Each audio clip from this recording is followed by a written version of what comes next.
नमस्कार दोस्तों, मैं शुभ्रा शुक्ला स्वागत करती हूँ आपका हमारे इस कार्यक्रम में। दोस्तों, हमारी दुनिया बड़ी ही खूबसूरत है, ईश्वर का दिया हुआ एक अनमोल तोहफा है और इसे और भी खूबसूरत बनाने के लिए ईश्वर ने इसे दो समुदायों में बांटा है, एक स्त्री समुदाय और दूसरा पुरुष समुदाय। आज हम समाज में स्त्री और पुरुष की समानता की बात करते हैं, लेकिन आज भी समाज में एक तमगा ऐसा है जो समानता की इस भावना से परे है। क्या आप जानते हैं वो तमगा कौन सा है? जी हाँ, मैं बात कर रही हूँ किन्नर समुदाय की। शायद हमने ही इन्हें जानने की कोशिश नहीं की, इन्हें समझने की कोशिश नहीं की, इसलिए हमने इस कार्यक्रम के माध्यम से एक छोटी सी कोशिश की है इन्हें जानने की, इन्हें समझने की और इनसे जुड़ी भ्रांतियों को दूर करने की।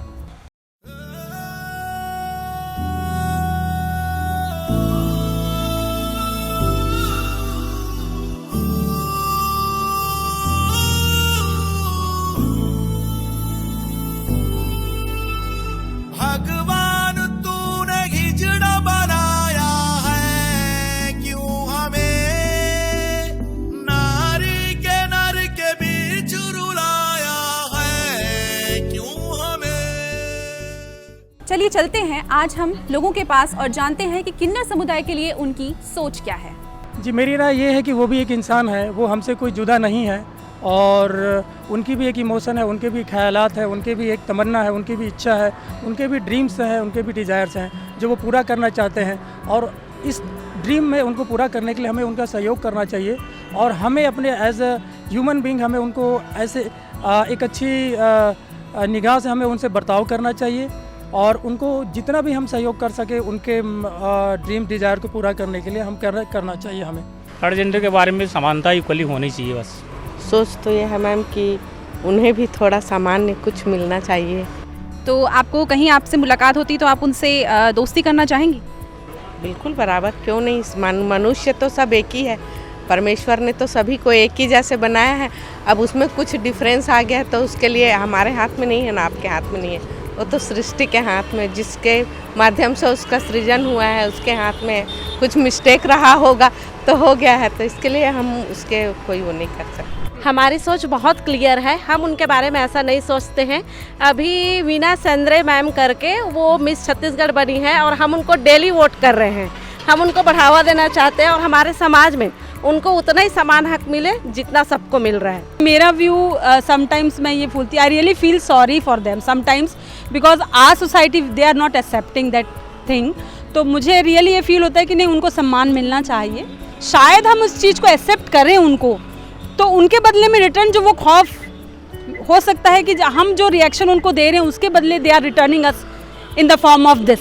सो what I feel, being a society person, we should give respect and accept them. That is the most important. If we are going to accept them positively, we are going to get a positive response from them. ये तो थी लोगों की सोच कि लोग किन्नर समुदाय के बारे में क्या सोच रखते हैं। कुछ इनके सपोर्ट में होते हैं, कुछ इनके सपोर्ट में नहीं होते हैं, कुछ इनके बारे में अच्छी सोच रखते हैं तो कुछ इनके बारे में गलत सोच रखते हैं। आज हम आए हैं ऐसे ही एक जगह जहां हम जानेंगे कि इन्हें अपने प्रोफेशन में किन किन संघर्षों का सामना करना पड़ा। हम थे कहाँ ना याद कर, फिर से मुझे ईजाद कर। हम थे कहाँ ना याद कर, फिर से मुझे ईजाद कर। खोल देना मुझे आजाद कर,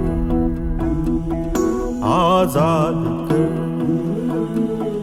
हर एक तबाही से, सारे उजालों से, मुझको जुलूसों की सारी मशालों से, सारी हकीकत से, सारे कमालों से, मुझको यकीन से तू सारे सवालों से।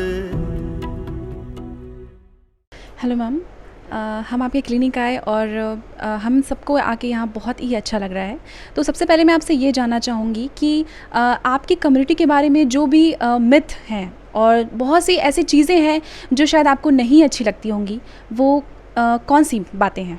ऐसे बहुत सारी छोटी छोटी बातें हैं जो बचपन से, when I was a child, तो मैंने भी सुना था, मुझे भी डर लगता था मेरी कम्युनिटी से, क्योंकि मुझे तो पता नहीं था कि मैं इस कम्युनिटी से हूँ।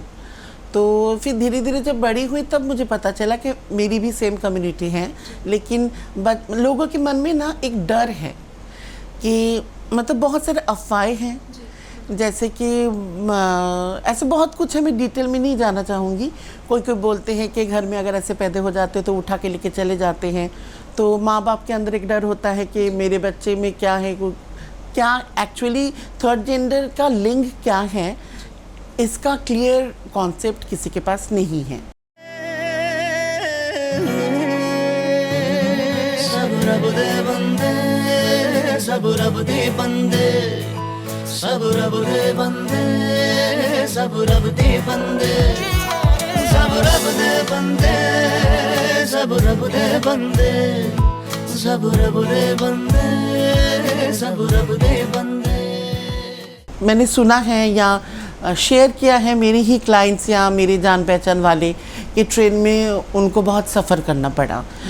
थर्ड जेंडर्स जो मांगते हैं उनका बिहेवियर ठीक नहीं था। ऐसा नहीं मैं बोलूँगी कि सबका बिहेवियर ख़राब होता है, एक्सीडेंटली। जैसे देखिए, एक मेल पर्सन भी गुंडा डाकू चोर हो सकते हैं, एक फीमेल भी गुंडा डाकू चोर हो सकते हैं, तो वैसे भी थर्ड जेंडर भी गुंडा डाकू चोर हो ही सकते हैं। लेकिन हम लोग संख्या में बहुत कम दिखते हैं ना, तो एक ने बुरा किया तो लोगों को लगता है ये लोग ऐसे ही हैं। ये सोच लोगों को बदलना है। इंसान तूने हमको बनाया है या नहीं, बिगड़ा समाज का ही है सारा कसूर क्या, आए आसमां बता के हमारा कसूर क्या, हमको बनाते वक्त बता किसकी भूल थी। सरकार बदल देंगे ये तो हर कोई कहता है, लेकिन हालात बदल देंगे ये कोई नहीं कहता। लेकिन कुछ लोग ऐसे भी हैं जिन्होंने हालात बदलने के बारे में सोचा ही नहीं, बल्कि हालात बदले भी। जी हाँ, आज हमारे साथ ऐसे ही कुछ लोग मौजूद हैं जिन्होंने हालात बदलने के बारे में नहीं बल्कि हालात को बदला भी। जी हाँ, मेरे साथ मौजूद हैं वीना शेंद्रे जी। वीना जी, आपका बहुत बहुत स्वागत है। और सबसे पहले तो आपको ढेर सारी बधाइयाँ, आप ट्रांस क्वीन बन चुकी हैं, इसके लिए आपको ढेर सारी बधाइयाँ। वीना जी, सबसे पहले हम आपके बारे में जानना चाहेंगे कि आप किसी आइडेंटिटी की मोहताज नहीं हैं अभी, आप जानी मानी हस्ती हो चुकी हैं, लेकिन फिर भी हम जानना चाहेंगे आपसे कि वीना शेंद्रे है कौन?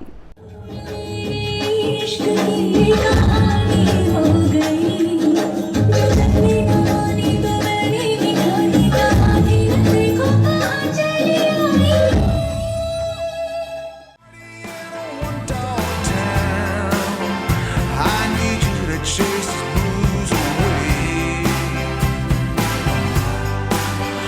Without you, I'm a drummer girl, I can't keep a beat. I sweet truckle up the city street.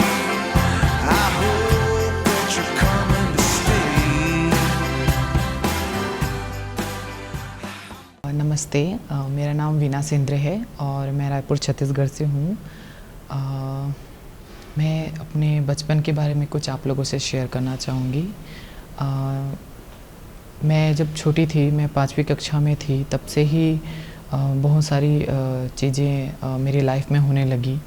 मैं अपने आप को लेके काफ़ी ज़्यादा परेशान हुआ करती थी, टेंशन में रहा करती थी, क्योंकि बचपन में मेरे फ्रेंड्स नहीं बना करते थे। स्कूल में मेरा कोई टिफ़िन शेयर नहीं करता था, मेरे साथ कोई खेलता नहीं था, क्योंकि मेरी जो हरकतें जो थी, मेरी जो एक्टिविटी थी वो लड़कियों की तरह थी। तो मैं काफ़ी टेंशन में थी उस समय, बचपन में ही बहुत ज़्यादा डिप्रेशन में आ गई थी और मैंने उसी कारण से स्कूल छोड़ दिया था। 5वीं कक्षा से ही मैंने अपना पढ़ाई छोड़ दिया। उसके बाद मैं घर में ही रहने लगी थी। घर वाले काफ़ी फोर्स करते थे कि स्कूल जाओ, लेकिन मैं नहीं जाना चाहती थी, क्योंकि मुझे पता था कि बाहर की जो दुनिया है, बाहर के जो लोग हैं वो मेरे साथ कैसा बिहेव करते हैं या कैसा मुझे ट्रीट करते हैं, तो मैं नहीं जाना चाहती थी। और एक समय के बाद जब मैं 16-17 साल की हुई थी, तब मैंने अपनी मम्मी और दीदी जीजा को बताया था कि मेरे जो अंदर है वो थोड़ी मैं मतलब मुझे लड़कियों की चीज़ें ज़्यादा अट्रैक्ट करती हैं, जैसे उनका ड्रेस, उनका जो वो पहनती हैं, जो वो लगाती हैं, वो सारी चीज़ें मुझे करना पसंद है, अच्छा लगता है। ऐसा करके। तो उनको ऐसा लगा कि समय के साथ सब ठीक हो जाएगा, लेकिन समय के साथ वो ठीक नहीं हुआ, वो बढ़ता ही गया। फिर एक समय आया जब मैंने फिर से उन्हें बताया कि ये ठीक नहीं हो रहा है, ये बढ़ता ही जा रहा है, मुझे क्या करना चाहिए। तो उन्होंने बोला कि तुम इस बारे में बात ही मत करो, तुम लड़कियों के साथ खेलो मत, तुम लड़कियों के साथ उठो बैठो मत, तो सब ठीक हो जाएगा। लेकिन मुझे पता था कि ये मेरा मन से है, वो ठीक नहीं हो सकता था। मेरे को था ही वो, मुझे अंदर से ही फील होता था कि वो ठीक नहीं हो सकता, क्योंकि मैं तो अंदर से ही खुद को फील करती हूँ कि मैं एक लड़की हूँ। तो एक समय के बाद ऐसा ही चलता रहा और मैं बीच में अपनी मम्मी को मैंने बिठाया आराम से और उनको समझाया कि मम्मी मुझे एक लड़की की तरह रहना है और अपने आप को पूरा चेंज करना है, तो आप इस बारे में क्या कहते हैं। तो मम्मी को बहुत बुरा लगा वो बात, मुझसे नाराज़ हो गई, उन्होंने मुझसे बात नहीं किया काफ़ी समय तक। जब भी घर में खाना पकता था तो मैं खुद जाके निकाल के खाती थी, कोई मुझे परोसता नहीं था, तो बहुत बुरा लगता था। मतलब घर में सब रह के भी मैं अकेला फील करती थी। और उसके बाद जब मैंने और उनको बताया, मैं हार नहीं मानना चाहती थी, मुझे लगता था कि मैं कुछ भी करूँगी लेकिन अपने परिवार को समझाऊँगी कि होता क्या है एक्चुअल में। फिर मैं कुछ समय बाद मैंने एक छोटा सा फ़ोन लिया और फ़ोन पे मैं इंटरनेट वगैरह चलाती थी, यूट्यूब्स वगैरह, उससे मैंने काफ़ी कुछ ट्रांसजेंडर्स के बारे में स्टडी किया, देखा मैंने उनके वीडियोस और सारी चीज़ें, ऑपरेशंस कैसे होते हैं, HRT हार्मोन रिप्लेसमेंट थेरेपी कैसा होता है। और उसके बाद फिर मैंने उनको समझाया कि मम्मी ऐसा एक मेडिकल प्रोसीजर है HRT जो हम करवा सकते हैं और उसके बाद फिर मैं एक लड़की की तरह जीवन जी सकती हूँ। तो मैंने उनको जब ये बताया तो उनको ऐसा लगा कि पहले तो उनको ऐसा लगा कि ये सब क्या है, लेकिन फिर मैंने उनको कंटिन्यू समझाया तो फिर वो समझ गई और लकीली उन्होंने बोला कि ठीक है, हम डॉक्टर के पास पहले चलते हैं, हम तुम्हारी काउंसलिंग करवाते हैं, या क्या वो बोलते हैं, क्या वो राय देते हैं, हम पूछते हैं। फिर वो मुझे साइकियाट्रिस्ट के पास लेके गई और वहाँ पे उन्होंने मेरा टेस्ट करवाया। तो जो डॉक्टर थे उन्होंने साफ साफ बोला कि वो अंदर से ही खुद को लड़की फील करते हैं, तो उनको लड़कियों की तरह रहने दो, आप उसे नहीं बदल सकते, कुछ भी कर लो आप नहीं बदल सकते। तो मम्मी को लगा कि चलो ठीक है, और उसके बाद मम्मी ने मेरा HRT हार्मोन रिप्लेसमेंट थेरेपी करवाया, उसके बाद मेरा ऑपरेशंस करवाया, सेक्स रिज़ाइगमेंट सर्जरी करवाया, और मैं एक लड़की की तरह घर पे रहती हूँ और बहुत खुश हूँ कि मैं अपने आप को सोसाइटी में एज अ गर्ल ही रिप्रेजेंट करती हूँ। और बहुत अच्छा लगता है कि मेरी आइडेंटिटी एक गर्ल की तरह ही है। घर में मैं अपने छोटे भाई को राखी बांधती हूँ, जो मेरी बड़ी बहनें हैं उनके बारे में, मतलब उनके जो बच्चे हैं वो मुझे मौसी मौसी बुलाते हैं, तो काफ़ी अच्छा लगता है। और इन सारी चीज़ों के बाद मेरा जो परिवार है वो मुझसे दूर नहीं गया, मुझसे छूटा नहीं। आज भी मैं अपने परिवार के साथ हूँ, वो परिवार जैसा पहले मेरे साथ था वैसा आज भी मेरे साथ है और पूरा फुल उनका सपोर्ट है। बंदा ये बिंदास है, बंदा ये बिंदास है, बंदा ये बिंदास है, बंदा ये बिंदास है, बंदा ये बिंदास है, बंदा ये बिंदास है। रस पीने की प्यास है, बंदा ये बिंदास है, रस पीने की प्यास है, बंदा ये बिंदास है, बंदा ये बिंदास है, बंदा ये बिंदास है, बंदा ये बिंदास है, बंदा ये बिंदास है। थर्ड जेंडर्स में ऐसी कई स्टोरीज़ हैं जो हमें प्रेरित करती हैं, जो कि हमें जताती हैं कि इनकी भी समाज में एक अहम भूमिका है। मैं ये कहना चाहूँगा, क्योंकि जैसे आपने बात किया कि सोसाइटी पे उनको भी जीने के अधिकार है, मैं ये चाहता हूँ कि उनको कुछ नहीं होता, we all are same, we all are equal. But ये जो उनको वाली वर्ड्स आते हैं, मैं seriously I don't much into those words. अच्छा ये लगता है कि थोड़ा स्पेशल फील होती है कि लोग हमें अभी जानने लगे हैं, हमें समझने लगे हैं। ज़्यादा अच्छा लग रहा है कि समझने लगे हैं। जानते हैं तो लोग कुछ भी काम करते लोग जानते हैं, पर समझना सबकी बस की बात नहीं है। और उसी दौर की, उसी रास्ते की जो जरिया आप लोगों ने बना, मीडिया बना, इसके लिए मैं खुद को तो अच्छा फील करता ही हूँ। आप लोगों को बहुत दिल से शुक्रिया अदा करता हूँ, क्योंकि कम्युनिटी को इससे नो हम लोग जैसे आजकल डायनासोर की मूवी देखते हैं राइट, तो ऐसा लगता है कि वो बहुत जो युग का पहले था, हम डायनासोर को ऐसे लोग महसूस करते थे, देखते थे, आज उसके मूवीज़ बनते हैं। और ऐसा ना हो कि हमारी कम्युनिटी कभी लुप्त हो जाए और हम उनके बारे में बस मूवीज़ में और सीरियल्स पे और थ्रू ऐसे कोई न्यूज़ मीडिया में जानने लगे, है ना। अच्छी बात है, हम धीरे धीरे लोगों को सहारने लगते हैं, कम्युनिटी को जानने लगते हैं। पहले लोगों तो ये भी समझ में नहीं आता कि थर्ड जेंडर होते क्या है, ट्रांसजेंडर होते क्या है। लोगों के पास यही एक जरिया था कि जैसे पुराने युग में हम किन्नर के बात करते थे और हिजरा के बात करते हैं, और इवन लोगों तो गाली में भी यूज़ करते हैं, क्यों तुम छक्के जैसे बात करते हो ना। ये तो लोगों हमारे नाम और लोगों के लिए गाली है। तो आप सोच सकते हैं हम कितने पीछे हैं और हमारी सोच कितनी नीचे है। सारे सवालों से आजाद कर, आजाद कर, आजाद कर।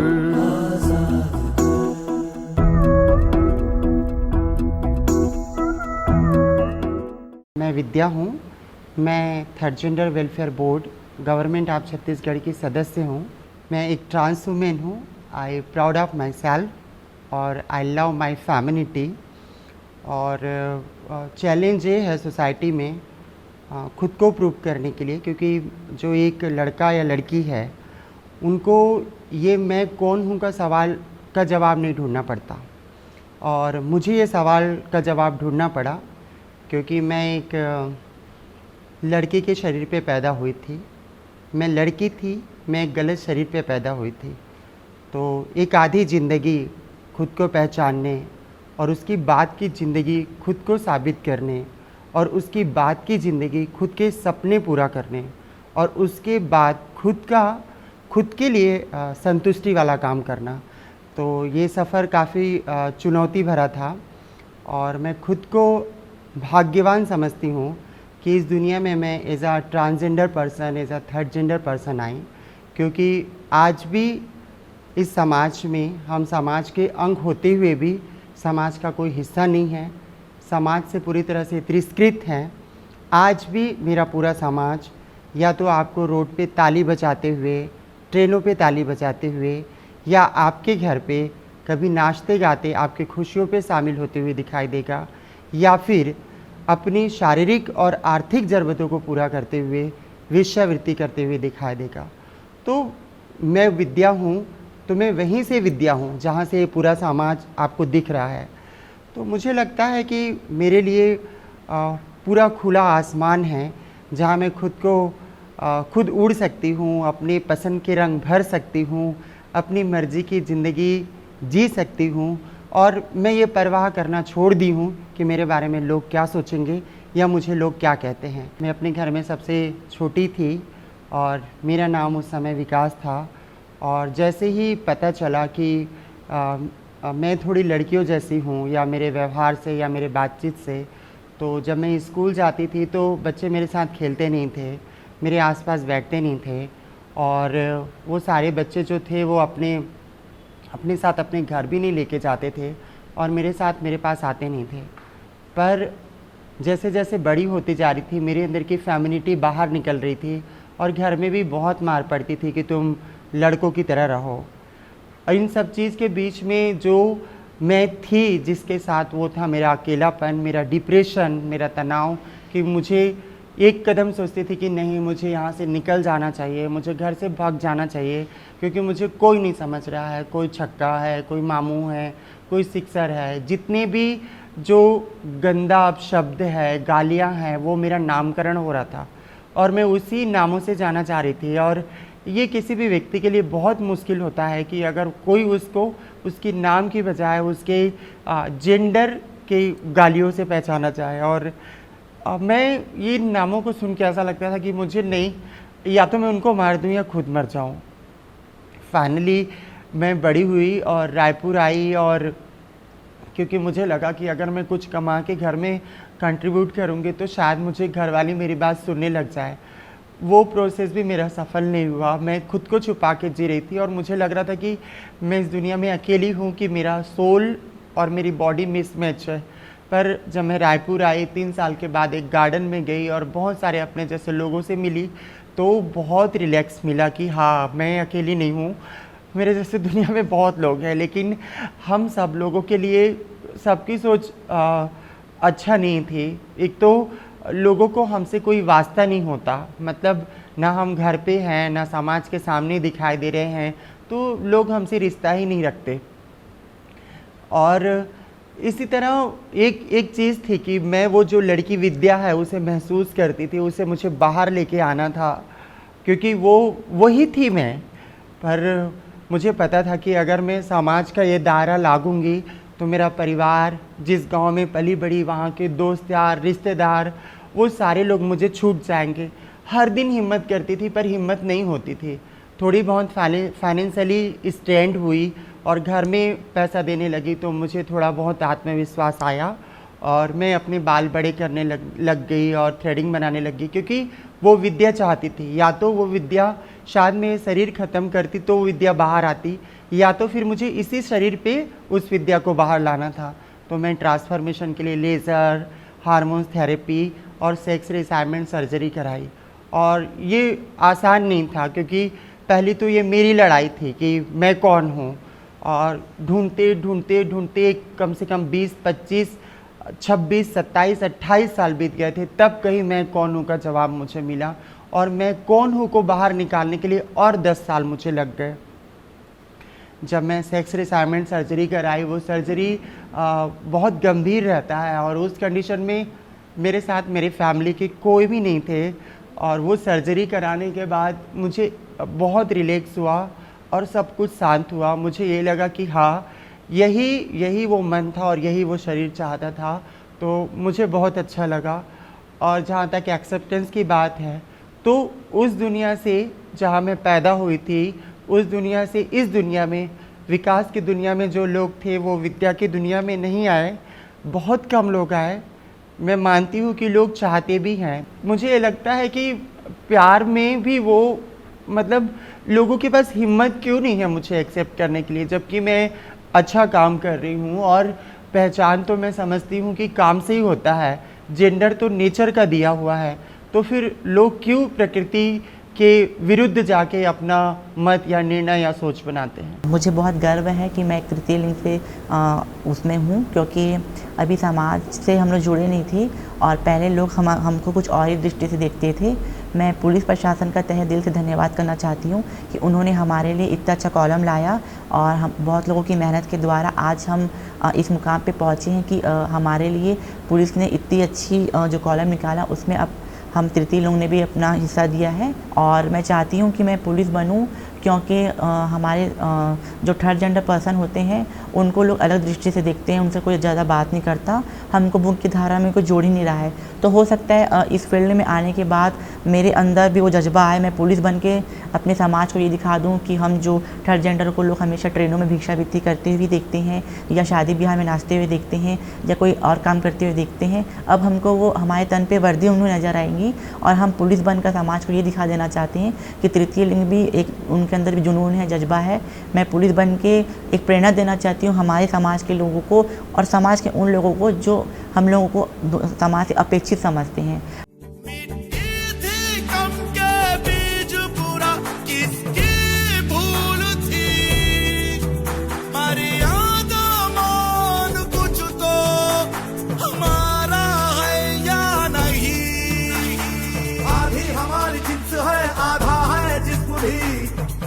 दिखाई देता हूँ लड़की की किस्म भी, भगवान तुम हो, तुम ही खुदा, तुम ही रब हुए, दुश्मन हमारे जीने के इंसान सब हुए।